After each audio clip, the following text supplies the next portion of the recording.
Hello, and welcome to the webinar, Future Trends in Media Relations for 2018. My name is Philip Smith, and I'm the Head of Content Marketing and Comms at Cision, and I'm delighted to be your moderator over the next 45 minutes or so. This is Cision's first webinar of 2018 in the UK, and we thought today we would put media relations under the spotlight. It's safe to say influencer relations is flavour of the month in the industry and has been for several months. It's the growing sector of public relations over the last couple of years. But I think the big question we want to look at today is, what does all this mean for core public relations discipline like media relations? We know the media industry is under pressure, not just the traditional media sector, but even businesses like BuzzFeed have had to cut back in recent months. So, do journalists have the power they once did, and is media relations still a key discipline? In today's webinar, we're going to discuss why it is, and why media relations techniques still form the backbone of every great PR strategy. PR will always be about building great relationships, so this webinar will explore how the latest trends can help you create a media relations program that delivers results in 2018 and beyond. Topics we're going to discuss include how media relations has changed over the past 5 years, what the rise of influencer marketing means for media relations, the role of media relations in an integrated PR campaign, how media relations can help you secure coverage in the modern media landscape. That sounds like a big subject to me, so I'm pleased to say I'm joined by two media relations experts in today's webinar. They will each present a different view of the topic, and then we'll open up the webinar to a Q&A discussion at the end. So, joining us today are David Frossman and Liz Field. David is Head of Media Relations at W Communications. He's going to look at the big picture today, I think, of media and outline how to deploy media relations effectively as part of an integrated comms strategy. Liz Field, of course, is MD of Eulogy. She's going to give her top tips for securing coverage in the current increasingly fragmented media landscape. I think we're going to hear a bit about peso as well in her presentation and lots of top tips. David, Liz, welcome to the webinar. Hiya. David will kick off the webinar in a minute with his presentation, then we'll hand over to Liz. But after the presentations, as I said, we're going to have a Q&A session. So do take the chance to send in your questions for our experts. We have a panel, as you can see, at the right-hand side of your screen. Please use the question panel there and send us in your questions. Help me put David and Liz on the spot. I think that's enough from me. David, can I ask you to start your presentation? Yeah, sure. So, hello everyone. I'm David Frossman. I'm the Head of Media Relations at W. We are, just a quick little bit about ourselves. We're expanding agency, offices in London, Amsterdam, Singapore, and our newest opening in Newcastle. 7 years old, and there are over 100 people. Proud to have won some great industry awards along the way, and recently awarded Agency of the Year at the Sabres. Most importantly for today, I think, is that we have a range of brilliant teams at W across consumer, corporate, live, digital, and influencer. As Head of Media Relations, I'm a senior resource to each of these teams. That means that I have to work, have quite a bird's eye view of the media and offer strategic guidance to our agency work. I've been with the agency for 5 years last week. Before I was W, I was an entertainment publicist for over 15 years, various major record labels, a wide range of acts, including global superstars to emerging talent.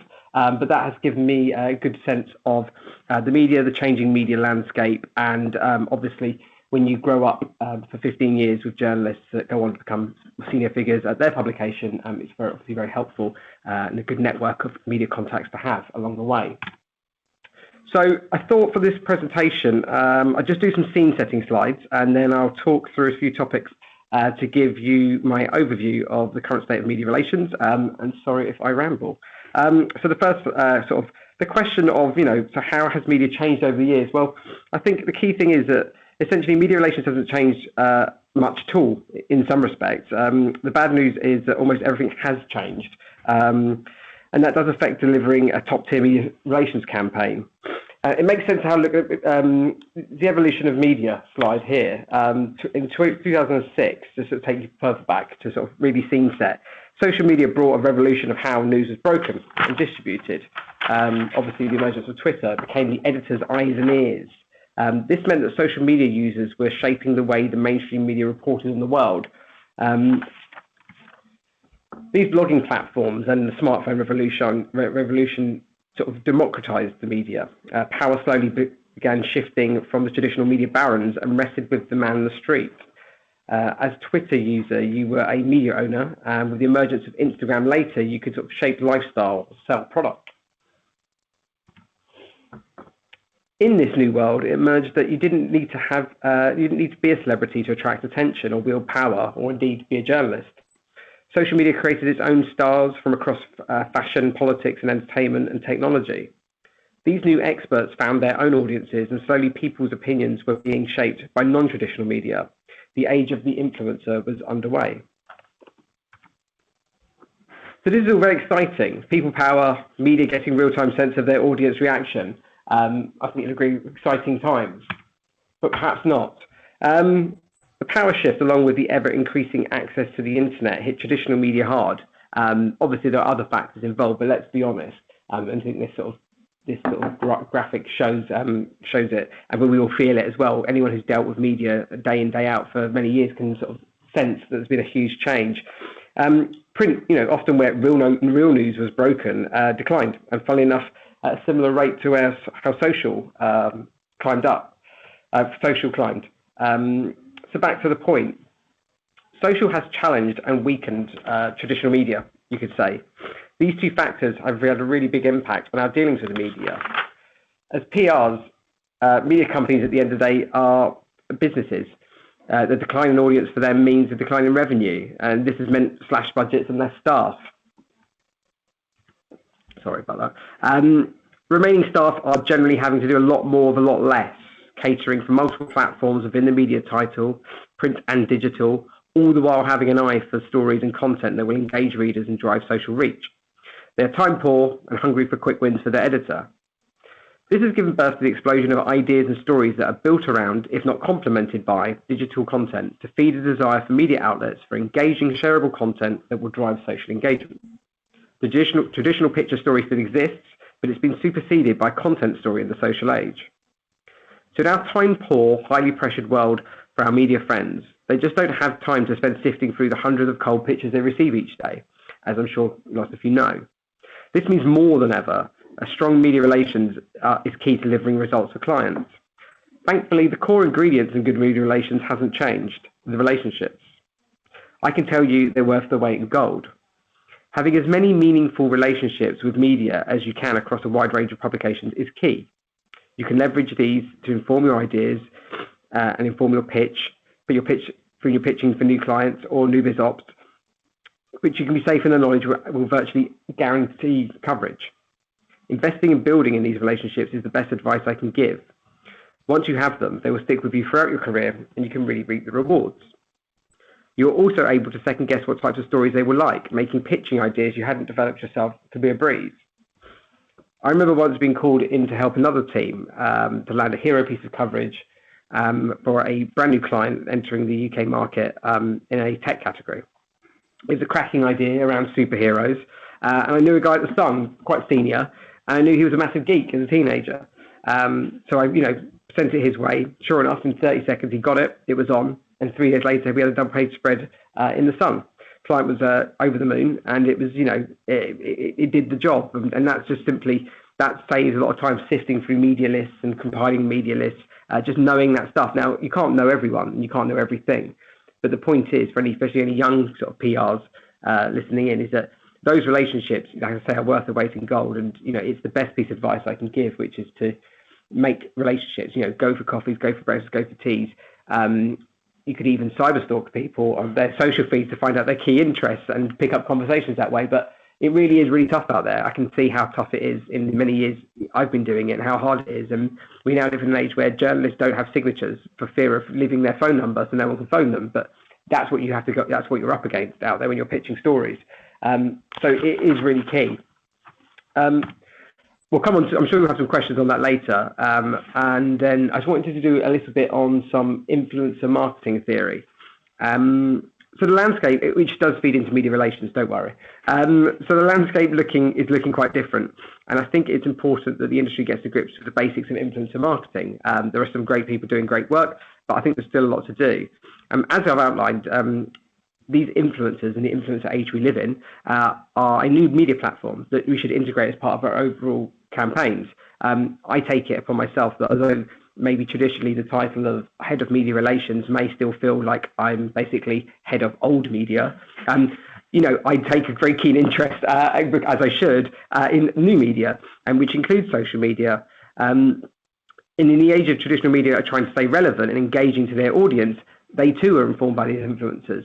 And you have to remember, media are also, they're also human beings who are also influenced themselves.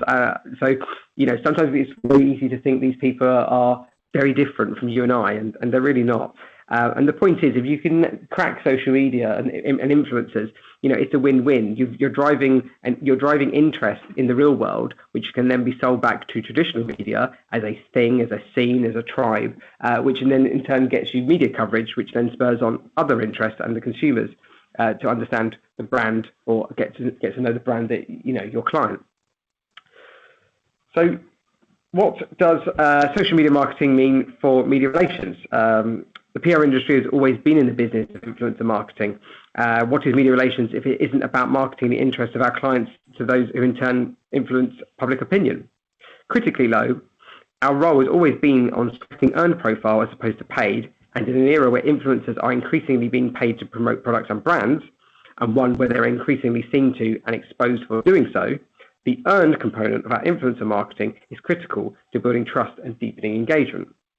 The fact that the advertising world has broken up late to influencer marketing means that these three things are media relations. Media relations just got broader.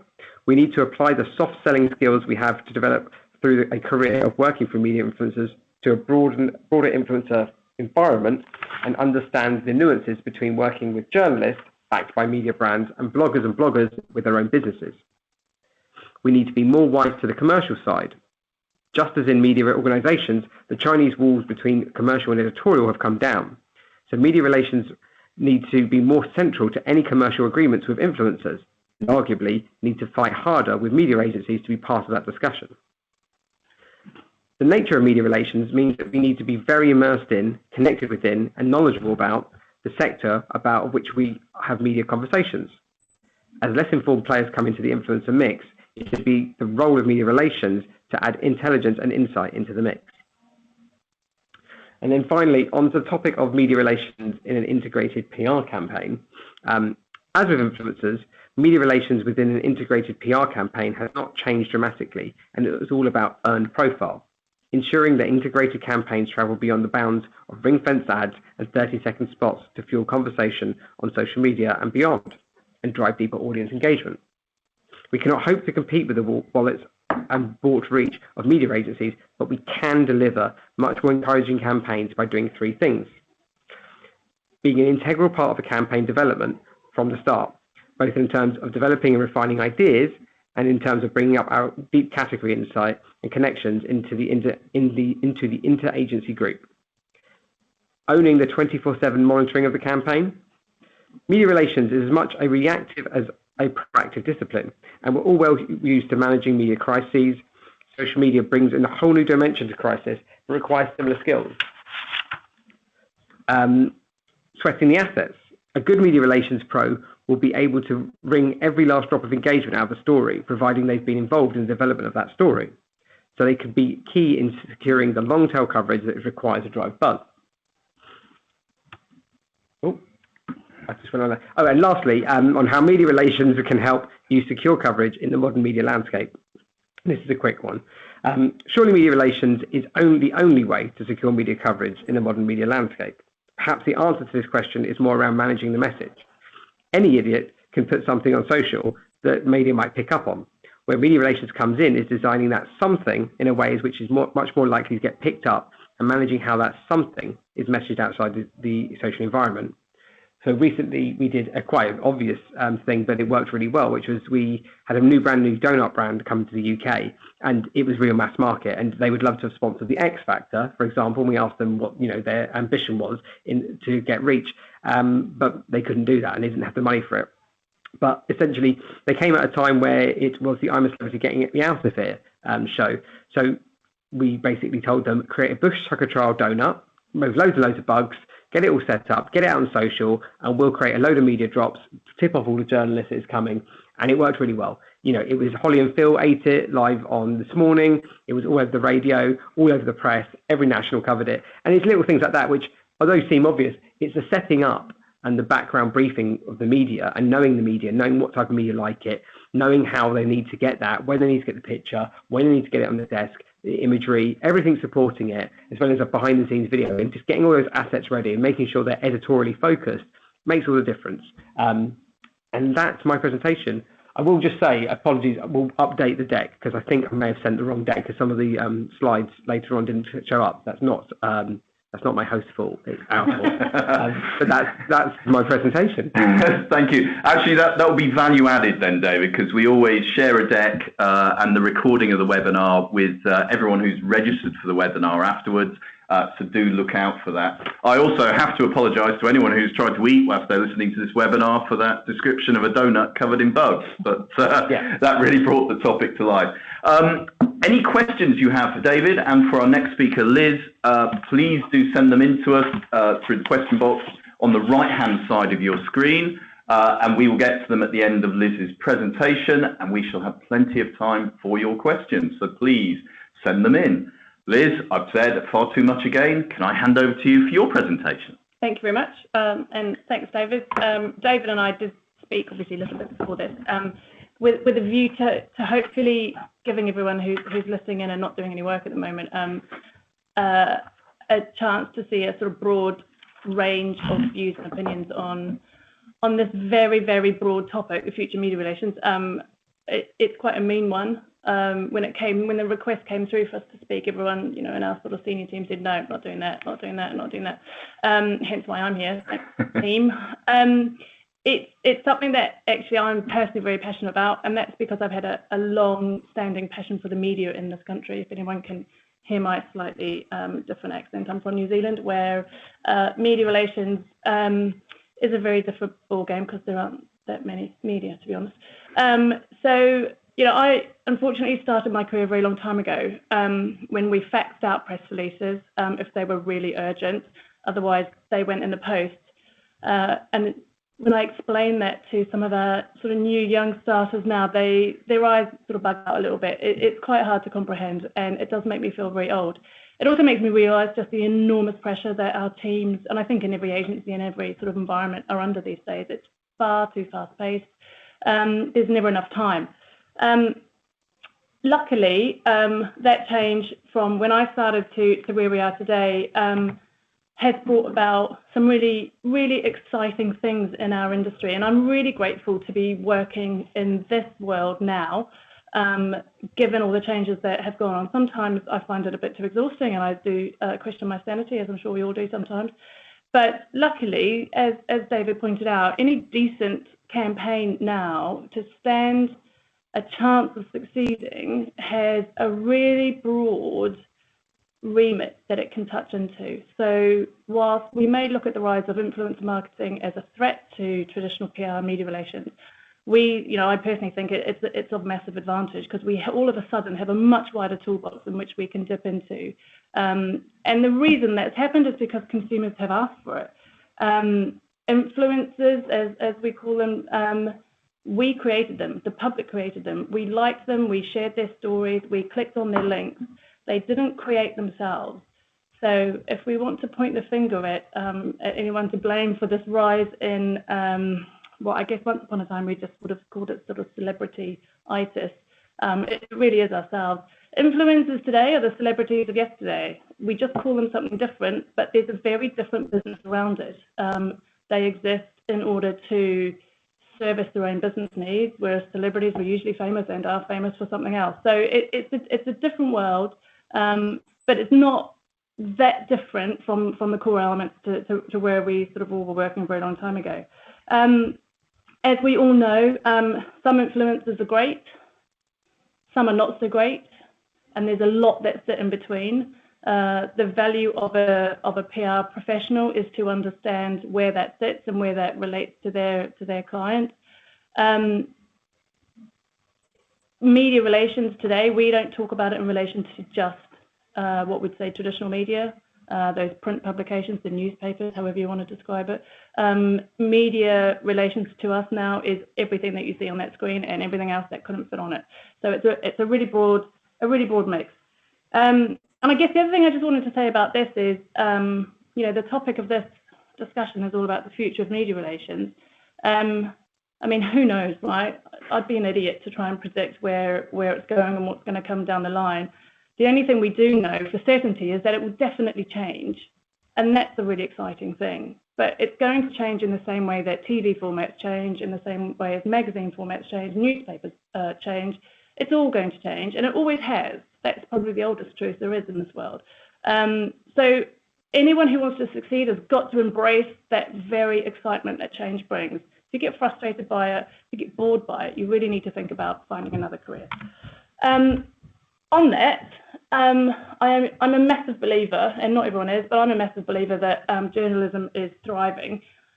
Journalists are under significant pressure thanks to the role that advertising is playing in as it shifts its spend.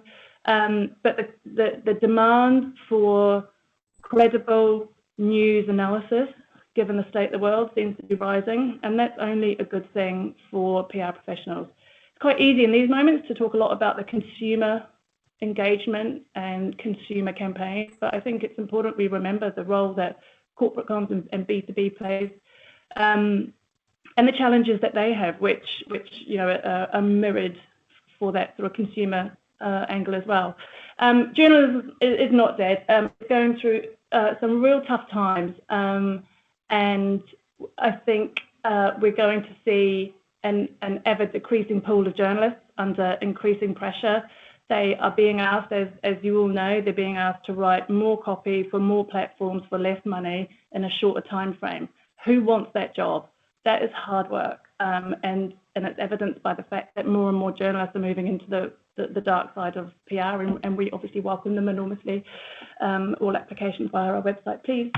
I'll admit it's been a while since I sold in a story, and I apologise for that. But I get to hear about it every day, and I get to talk to a lot of people at Eulogy, but also, around about the challenges that they find in engaging with journalists today.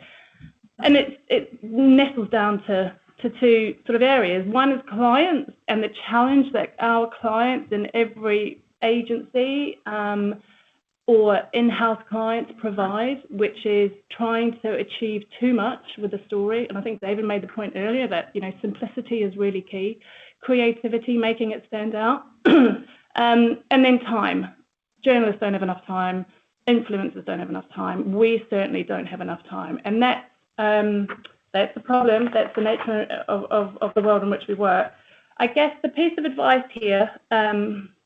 And what do I know? I'm merely one person, but I think when it comes to clients overcomplicating the story, the advice I would give to anyone, and I'm sure David would echo, is that you are the expert, or your boss is, probably, but you are being hired by your client for advice. They're paying for your expertise, not your time, although we all allocate our time in many different ways. But in that, it's really important to be clear and firm in your knowledge, and don't be afraid to direct your clients accordingly. I do wonder if PR professionals have a bit of a chip on their shoulder in relation to their advertising and media buying colleagues who seem to have an inherent confidence when it comes to advising clients of the right way forward. The more clear and confident you can be, the greater results you're going to get when it comes to engaging with journalists and influencers. The other thing to say is that these challenges, clients complicating a story, not enough time, these are as old as time. This has always been the case from the get-go. So in some ways that's comforting. I think the challenges remain whilst the landscape shifts, but the core challenges really do sort of seem to stick. And another way that's slightly disconcerting that we still haven't managed to overcome the two basic problems that we seem to be encountering all the time. I think the other thing to bear in mind is that, clients really do just want the story to work. And they want to find a way to get the results within the media that's going to have the biggest impact on the brand or business. And that's always their objective. And you've got to keep that in front of mind. It sounds blatantly obvious, and forgive me if I'm telling you all to suck eggs, but sometimes we get a little bit lost up in the structure of what we're doing, or we overthink it too much, and it always pays to just pare it back to what the basics are all about. Time journalists, David mentioned, get journalists out, go meet them, build relationships, and that is so key. But when they're struggling for time, that's really difficult. And that's where, again, he mentioned relationships, building relationships with them so that they trust you and that they want to take your call and that they will answer you when you've got a superhero story to pitch in. If you don't know them personally, then why on earth should they speak to you?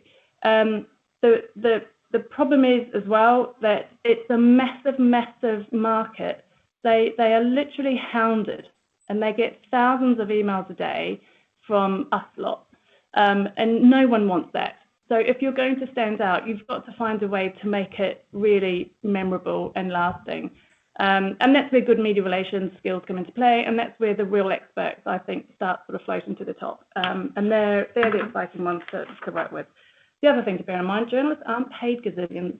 I don't think anyone in PR particularly is, but they have a massive, massive job to do and not enough time to do it in. And if you can find a way to make their job easier, to give them the content they need, to make it easily adaptable to the format they want or to their audience, and demonstrate that their audience is different to someone else's, then you're going to be hitting all the right buttons. And that's really all about building trust. I'll turn the slide. If you can do that, if you can sort of tick those boxes, you're going to start really building trust with key journalists that are going to help you navigate your career and push you up the ladder as you go through. Likewise, clients need to trust you in your expertise to know that you're going to deliver the results that they need. And building trust with clients and with journalists is probably one of the biggest challenges you're going to have in your career, simply because of the competition. Look around you in your office, wherever you are now. How many colleagues have you got who are trying to do exactly the same thing as you? And if you want to stand out and advance your career, and if you want to achieve the results for your clients, then you're going to have to figure out a way to stand out beyond everyone else whilst working as a team. Good luck there. We didn't really sort of talk about this much up till now, but it's a big topic, fake news. The government's looking into it. Facebook's in trouble. Everyone's in trouble for it. It's a really, really difficult thing to navigate. Personally, I wonder if it's going to turn out to be one of the best things for the PR industry in the long term, not in the short term, simply because the role that credible journalism plays in combating the rise of fake news is ever more important. And likewise, the role that PRs play in helping journalists deliver that credible story is even more important. So whilst it's having an impact on the public consumption of media and where the public choose to get their information from, I'm hopeful that it's not a long-term thing. I think it is something we're going to have to battle and navigate around. But for now, I think the best thing that anyone can do is make sure that the story they're telling is transparent and honest. If you're willing to take a risk with your client or their brand, then fair enough. But it's a very risky environment at the moment, and I think David's nodding away here. I think we would all caution against taking too much of a risk these days. That the sort of jokes aren't really landing that well. Sort of states the obvious really, but if your media list is and your media contacts and your relationships are just with what we would perhaps say traditional media, old school David Corder, you're not old school David, I don't believe you are. if it looks like that, then you are really operating in an old school environment with an old school mentality. Media lists these days, media context, when you're thinking about pitching a story, creating a campaign, you have to think about the whole suite of tools you have within your toolbox. And that includes a whole range of visual content, visual assets, branded assets, video, social content, as well as long format editorial, short format, anything that is going to help stand apart from the chaos of what is sort of information spreading now. We sort of talked about this at the very beginning. PACE, we call it, I think you missed the S, I think you have shared in with your own space, David.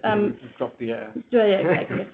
We at Eulogy, we call it the PACE model, and it's very much the focus of the business.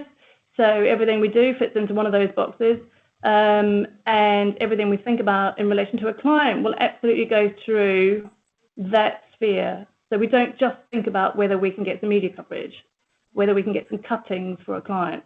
It has to work to drive a business objective, which might be just to raise a brand profile, or it might be to protect the reputation of a business. But either way, the days of just thinking about who we talk to in relation to a press release or an angle are long gone. On that point, if your client is demanding that you simply double the number of cuttings for the next campaign, you really need to get new clients, frankly. It's hard. It's really hard to educate clients away from the thump factor of landing a lot of pieces of paper on a table for them and demonstrating that that's helping their business. It's probably helping egos, and it's probably helping to articulate a message, but whether that message is delivering any business impact is questionable. So if you're not adopting that integrated campaign focus, be it a consumer brief or a corporate brief or anything in between, then you're really going to struggle to deliver anything that has an impact on that client. And if you're not helping to increase revenue, if you're not helping to protect and just defend the reputation, if you're not helping to shift product, then what is it you're really here for? And I guess finally, I think PR has always really struggled with metrics and evaluation, particularly, and it's always been sort of the piece at the end of the puzzle that we sort of play around with. It's the holy grail a little bit. But surely the time has come for us to really nail that first piece that we get to before we even come up with a campaign, and that's the insights. And I think we've lagged behind our marketing services colleagues for a long time in not having the right attitude to insights in relation to our audiences. Where are they? Who are they? What are they doing? How do they really consume media? And if we're not doing that properly, then we'll never change their behavior, convince them to buy more, convince them to think differently, if we just carry on with this broad brush approach to here's a great idea, let's get some media interested in it. If you can, if you're able, really question where you're getting your insight into your audience and what information are you able to access, and how can you do that religiously. This is an incredibly boring slide, but it's really important. Future media relations, well, the traditional printed format newspapers, you can see all those red numbers, they're continually declining. We know that. We don't need to look at a really boring slide for that to be obvious. But it goes back to the point earlier about when you're coming up with a campaign, if you know your audience reach for your media is dwindling, then you have to really think strategically about what creative campaigns you can deliver that reach above and beyond. Don't ignore those traditional media because they play a huge role. And remember, those publications, they have Snapchat channels, they have YouTube channels, they have all those social platforms. They're there as well. So just don't think that a newspaper or a printed publication only exists in its sort of single format. there. I think that's enough of me telling you how to suck eggs. So I hope you're still awake. Great. Back to you. Thank you, Liz. And I tell you what, I have a lot of questions myself after seeing those presentations. So I look forward to seeing your questions. Do send them in if you haven't already. I'm going to start, though, because, Liz, I'll give you a chance to get your breath. I'll start by asking this question, David. You both mentioned press releases and actually talk about old media and faxes and different ways of delivering press releases. I believe the press release is over 100 years old as a media or PR tool. Why are they still so useful? I think it comes down to that sort of almost a client trust thing. Don't pay your money if your PR agency, your PR. I mean, it's good to get it all down. It's almost like it's a one-pager. You know, it's all there. The facts are there. I think the actual servicing of a press release to a journalist, as you said, I remember, we used to post them out. I mean, it's ridiculous, but we did. And it hit inboxes, these digital press releases, goes to massive inboxes, 10,000 other ones that are just ignored. I mean, again, back to media relations, if you speak to any journalists who are honest with you, they'll tell you they don't look at their inbox, or if they do, they're scanning for names they remember, as Liz said. So back to your original question, I think there is a use for it, like I say, as a one-pager, and it's all the details there, the facts are there, the background's there. They're a good thing to have, but the action of sending them, I question much longer we'll be doing that on a daily basis. And I think you should be able to get a lot of it. It's that classic: is the idea good enough, or is the story good enough to put a tweet? And most of the times, if you can pass that test, it works. And if you can put it on, you can get it out there via Twitter, as some people do, or an image. That works just as well, and sometimes it works better. But and I'll put this question to Liz, that even if you put it out via Twitter, you're still using a format, aren't you? You're still using some of the principles behind a press release. Either way, you've got to disseminate information. You can't just sit there and hope that someone's going to come to you and ask you some questions. It is a broad brush mass publishing moment. And yes, it's just about being able to get the core information down, but you should be able to do it in 7 or 8 lines. Clients demand longer ones. Doesn't necessarily mean that's the right thing to do. Oh yeah, and do tell your clients that again, journalists don't tend to read the boilerplates much. Sometimes you get press releases that have got 2 pages of boilerplates on it, and it's just I understand that people like to get something stuff across, but just being realistic, you're basically killing trees. They're printed out. Okay, now there are so many questions here. I'm going to start off by asking about relationships, I think. This is a question, first of all, directed at David, but I think I'll ask you both this one. Question for David about building relationships with journalists. What's the best way to meet journalists, and how do you get a journalist to agree to meet you for coffee or breakfast? Well, the relationship between PRs and journalists, especially at the very start, let's be honest, it's transactional. Now, as much as we've said, made a few quips here about how journalists ignore PRs, they don't look at their inbox.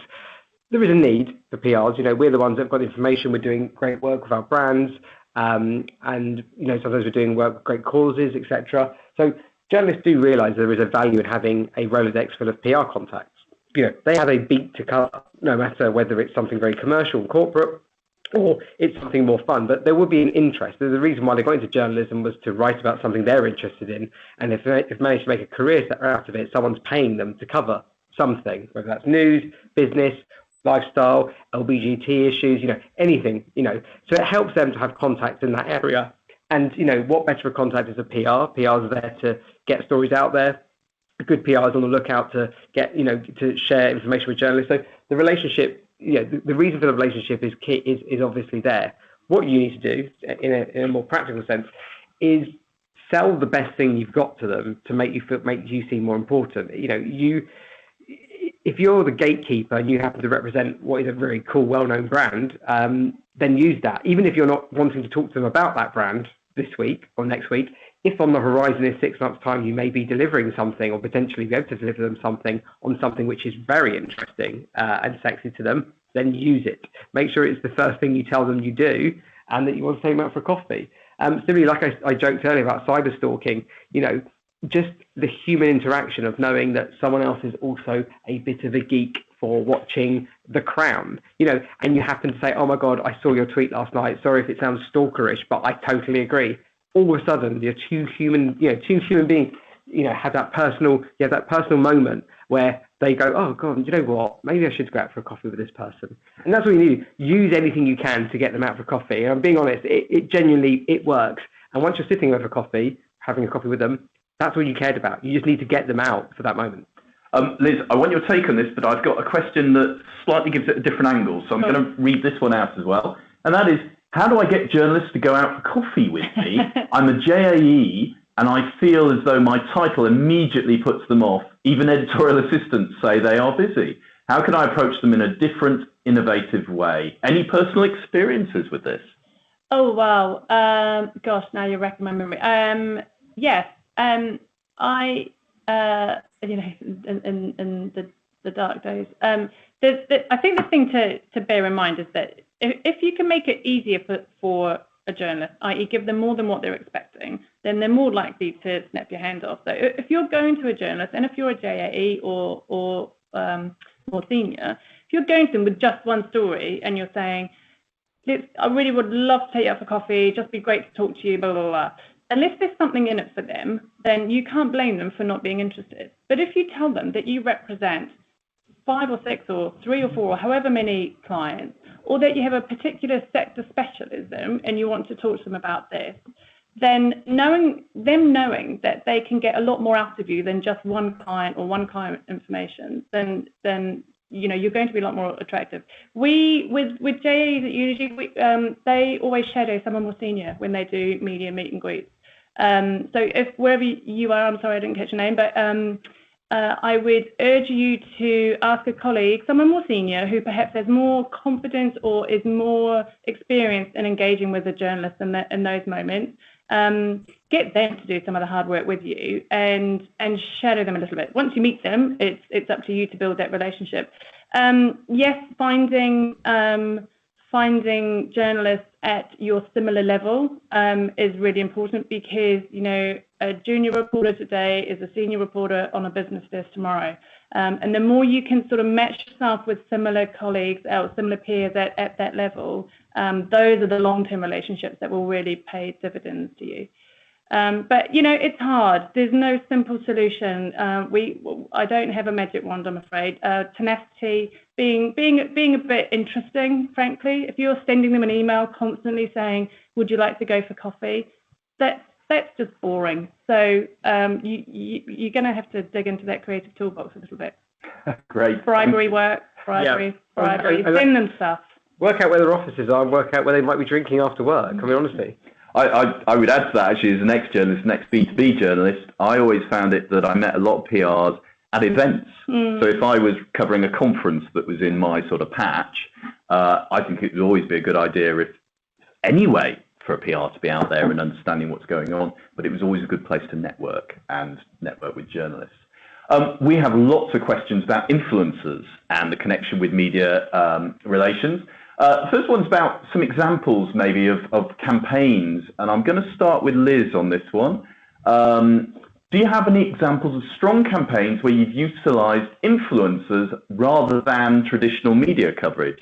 I'm guessing, though, it might not be an either-or situation. It may be where an influencer has been part of an integrated campaign. Exactly. And it's really, I think it's really important to always think of it in those terms. The minute you start just pinpointing an influencer as someone who is going to be the sort of sole answer to your brand challenge, then you're in trouble. I mean, we do at Eulogy, we do a range of stuff for quite different brands. I'm not going to name any direct influencers here, it would probably get me in trouble. But we do a lot with consumer products. We do a lot with alcohol. We do a lot with beer brands. We do a lot with financial services.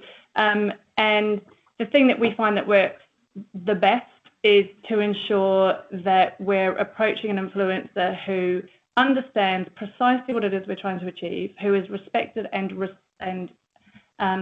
respectful of the nature of the work. The big ticket, influencers who are demanding big bucks, we do question the value in that. We don't really see the point in brands spending a huge amount of money on something that could be better utilised. So I think having a slightly broader, more flexible approach to how you use influencers in your campaigns is really important. Great, thank you. David, I'm going to ask you a different question because we've got so many questions, and thank you everyone for sending them in. The question is, let me just see it, there's so many, this is brilliant. Here's a great question. Do you think top tier influencers are now maxed out, e.g. as well as on YouTube, and any advice on finding emerging talent? Thank you. I think one of the things that we certainly hear a lot about at Cision and have a lot of experts talking about is micro-influencers, for instance, the rise of the micro-influencer. Is that a trend you agree with? Is that a trend that you notice at W? Yeah, I mean, I think you get more bang for your buck. And also with micro-influencers, I mean, the ideal scenario is that you're not paying them. You can't always do that. But the point is, you want to get people that, it's engagement over reach with these people. And I think they max themselves out in the sense of, yes, they're very pricey and therefore they're known and associated with certain brands.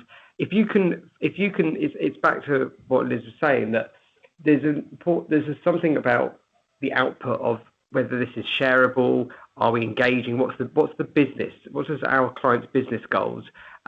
Is it just simply about, if you're just picking a top tier influencer because you need something to wave at the Mail Online or a similar publication to show that, look, they're doing it, you should write about it, then you're probably going about it the wrong way.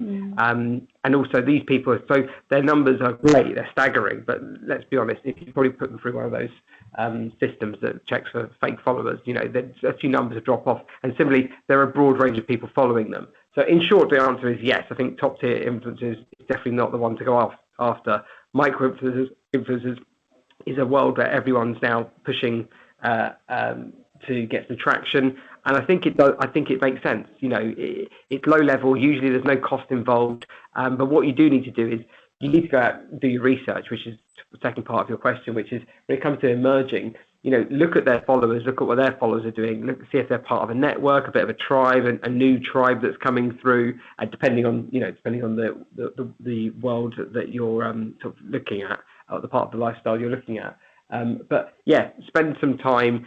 Try to see if you can meet them, or see if you can find out a bit more about what they're about, and then maybe you can spot the next ones.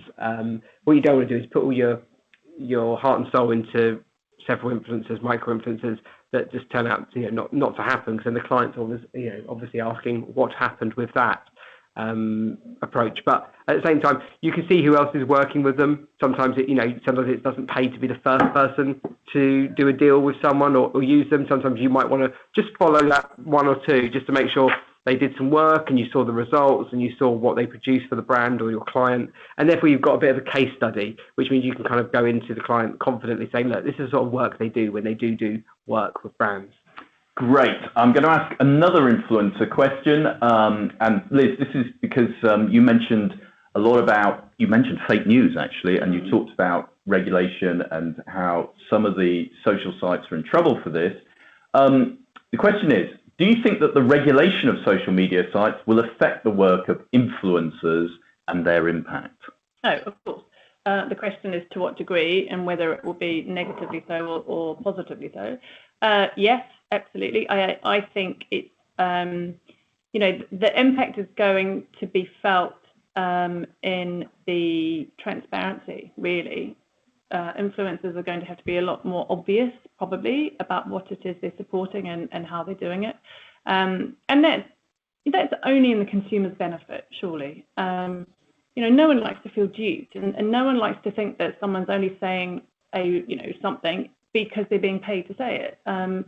I think there's a big swath of the public that is blissfully ignorant of the layers that go in behind influencer marketing, and that's never going to change. But I think as PR practitioners, we have a responsibility to be as transparent and as open and honest with our audiences as possible, because if we're not going to build the trust that is really important to create the impact that we really want for our brand. Regulation is going to have an impact on that without a shadow of a doubt. Timing is a question, and I mean, crystal ball. I'd love to be able to give a definitive answer, and as to what it might look like. But it's even more important that you understand the implications for how influencer behaviour affects your brand or your business, and really get a feel for where your audience is and what their shifting sort of attitudes are, because they will be shifting. Great, thank you. We've got a few more influencer questions, which we may come back to if we have time. I'm very conscious we've only got 10 minutes left, so I'm going to come to another media relations question. We'll start with you on this one, and it's about surveys. Oh, I think you both like this one. So, Liz, you first, then to David. Survey stories seem to be hit and miss at the moment. Sometimes I'll open a paper, and it's full of brackets weak survey stories. But then when it comes to selling in, it just doesn't hit, even when the story is strong. Any tips? Is this an outdated form of generating coverage? Yes. Yes, it is. I'm not a fan. I think it's lazy, and I think if that's all you can do, okay, fine. But I am more ambitious for our gang and for our clients. I think survey stories have done a lot to damage the reputation of PR, and the smart journalists out there are very happy to point out, oh God, yet another survey story. And you can't blame them, really, particularly when sample sizes are smaller than my left toe. It just seems crazy. What you're trying to do is show evidence, and you're trying to demonstrate data and insights into a particular story angle. And if that's what you're trying to do, then you should be embracing the opportunity that proper insights give, and proper data analytics provide, and invest in proper research. If budgets are small, then that doesn't mean your thinking has to be small. Surveys play a role. And you know what, for all the journalists saying they hate them, they don't want to use them, they'll always just delete their email. You open up any newspaper, you look at any magazine, you look at any media site, there'll be tons of survey stories there. So the question you're asking is, why isn't mine landing? I'll be really blunt without having a clue what it was about. It either wasn't interesting enough, or your timing was simply wrong. There'd already been 3 stories on that exact same issue 3 days in a row, so you were never going to make it. And that's just hard luck, unfortunately. You can't have that crystal ball. But you should be looking and sort of trying to guess where the news agenda is going, or where the media desks are going to be sort of running with something. Also, if you're thinking about doing a survey story, this is again where David's point about relationships come into account. Call the journalist. Say, look, we're thinking about doing this. What do you think? Would you run it? Is it something that would land well with your audience? And then you're getting valuable feedback that is credible, that you can take to your client and say, look, it's not going to work. Great. David, I can see you nodding. I know you agree with that. So I'm going to ask you a different question because I want to get through at least 2 more before we finish. This question, I know, and David, this is to you. I know there is no way to cut corners when getting to know the media, but is there an efficient way? Do you both know how to do it? Is reading the papers every day and websites enough? No, I'd say, actually. And it's, read reading the papers, reading the website. I think you've stumbled along a good point, which is that is the very first step in media relations, is consuming as much media as you can. What's the first part of the question? Is there a shortcut? A shortcut to getting to know the media, or a better way of getting to know the media? No, there's no. There is no shortcut. You think in this day and age with technology and these supercomputers in our pocket, someone has invented something, but unfortunately, it's graft. It's investment on your side, and that is consuming lots of media. And again, following them on social, and doesn't always have to be stalkerish. And I've mentioned it once before, but just understanding what makes them tick. Understanding how their day operates, understanding when they have to go to conference, understanding when, you can kind of second guess when someone might be fishing around looking for stories, because it's usually, the day before they're going to have to go and deliver something to their editor's office, because let's be honest, we're all humans, we all leave things to the last minute. You can understand by following and reading publications and reading journalists, their tone. One columnist is a different tone to another. One journalist is more cynical than the other. One journalist has other, pet loves than the other. And the tone of the title, as Liz has said, there's journalism out there which is really about finding the truth and really, really powerful stuff and really important stuff in this day and age. And there are journalists out there that are more up for, for want of an expression, bants, where, a good pun and a fun picture and a timely, a timely email can make it work for you. And again, there's no shortcut, sadly, no. But if you put in the hard graft and the effort, you reap the benefits. Liz, I'm going to ask you a different question. Do PR still call journalists? A lot of journos don't answer their phones or just say, send me the release. What's best practice? What's best practice? A mixture.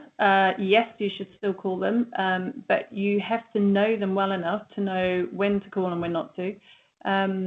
We had a situation recently where one of our gang had been selling in a story, an opportunity really, for months, and it had been a really long, slow drip feed. She called the journalist probably twice a week to check in on it. Didn't hound them, and every time that journalist was able to go back and go, it's in the dark pages for a while. It's not going to come out for a while, so that's fine. So she left him alone for a bit. Then she was back in touch a few weeks later. How's it going? Is it happening? Is it not? Tell me to leave you alone. And because she did what he said, he always took the call and he always responded.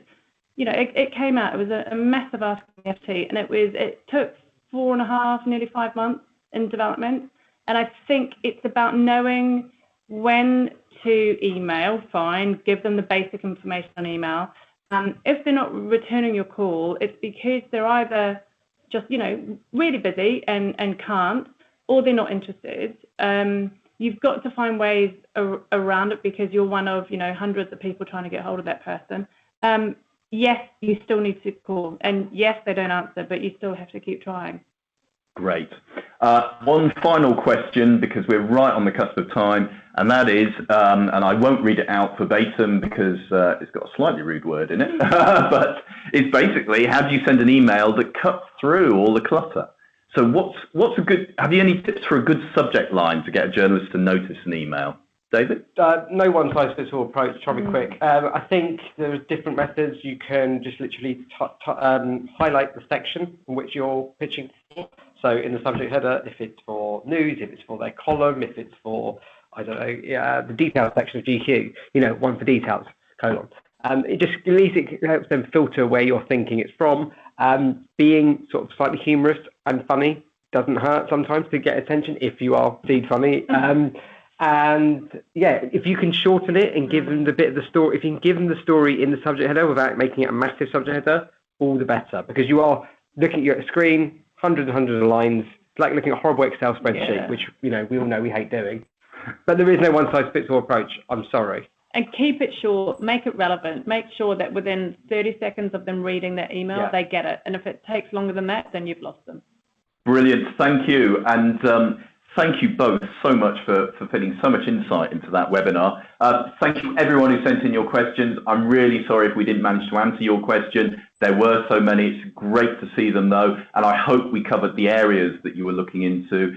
We've covered a lot of ground there. But as ever, the worst part of my job is saying that that's all we've got time for, I'm afraid. I do want to thank David and Liz for their time and insight today. Thanks again, everyone, for your questions. Do keep an eye and an ear out for our next webinar on Gorkana.com. We'll be looking at tech brands and PR, and we have some very special guests lined up for February. Speaking of special guests, again, thank you so much to Liz and to David for joining us today. Thanks, everyone, for joining us on the webinar. We hope you can join us again soon. This webinar is now over.